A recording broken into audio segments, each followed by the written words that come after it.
Parents, we have 6 weeks until the next SAT date. Here's exactly how I would study for the SAT if I was your teen right now.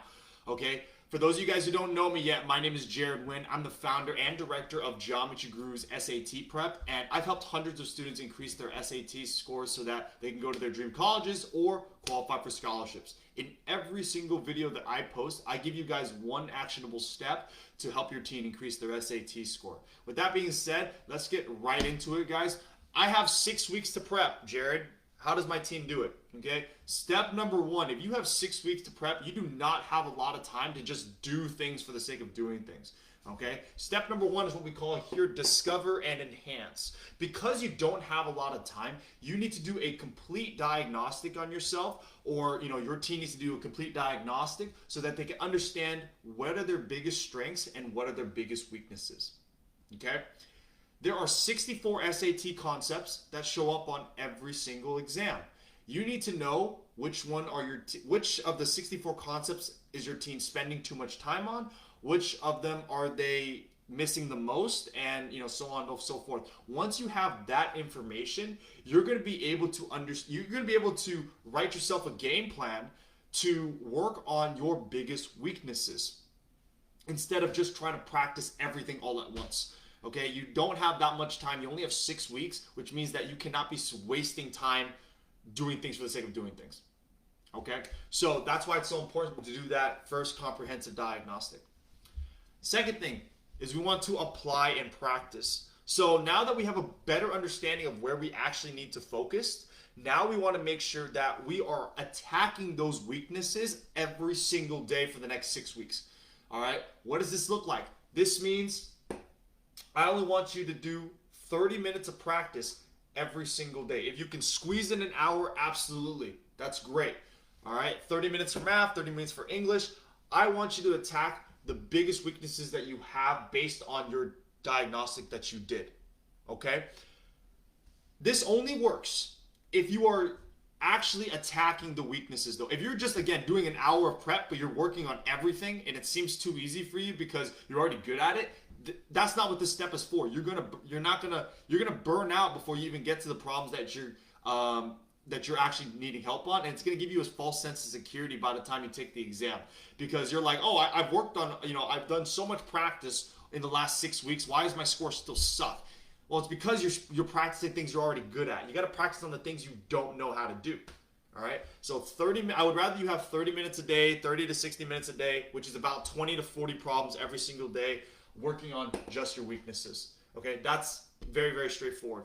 Next, we want to simulate success. So guys, it's not enough just to be mentally or conceptually prepared for the exam. You need to be mentally prepared for the exam as well. What does that mean, Jared? That means that every single problem that you should be getting right, you better be getting right on the actual exam. You cannot make silly mistakes. You cannot, be super anxious into the test and make stupid errors, okay? Not good. Especially if you want to get a 14, 1500, you can't afford to make silly mistakes like that. So what we do here is we want to make sure that you are practicing in a test-like environment no matter what it is that you do. So whether or not you're doing a practice exam, whether or not you're doing regular homework, you got to make sure that everything you do here is in a test-like environment, which means it's timed and proctored. Okay, proctored means like you at least either camera proctored or you have someone else proctoring you, just like how it is on the exam. But most importantly, guys, you got to make sure that all of the practice exams and all the problems that you're doing are slightly harder than the actual SAT or the actual blue book. Okay, because a lot of people say the blue book's too easy. You got to take tests that are slightly harder than the blue book. Okay, so that it mimics the actual difficulty of the real thing. Okay.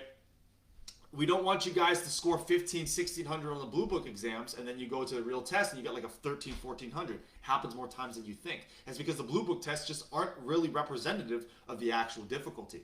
All right, so what does this look like? What is the cadence for this? In the 6 weeks, you should be doing this. Especially if you're a busy student. If you have a lot of time, I would say take a practice exam every single week and repeat this process. But not everyone has time to do a full practice exam every single week. So week 1, right, you take a full one. Okay? Week 2, you take a section only one, which means you only do math or you only do English. So for this example, I'm just going to say only do math.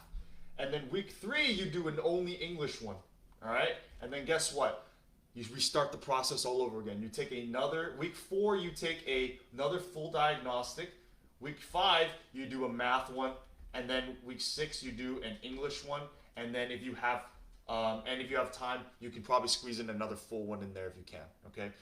This is how my students do it right now. What this does is it doesn't burn you out, because taking a practice exam every single week is kind of draining, especially if you have a lot of extracurriculars activities. Okay, so we want to make sure that you're not burning yourself out. So that's why we do it like this. We make sure we do we don't do a full one every single week. We typically do one, like this is actually every single month, right? 6 weeks is only like 1.5 months, right? And this gives us data, right? And it puts us in a test-like environment. Even if it's just for that specific subject, it still puts us in a test environment. But it gives us data so that we can continuously discover and enhance, so we can continuously apply and practice. Guys, this is not a step 1, step 2, step 3, oh, I got a 1500, guys.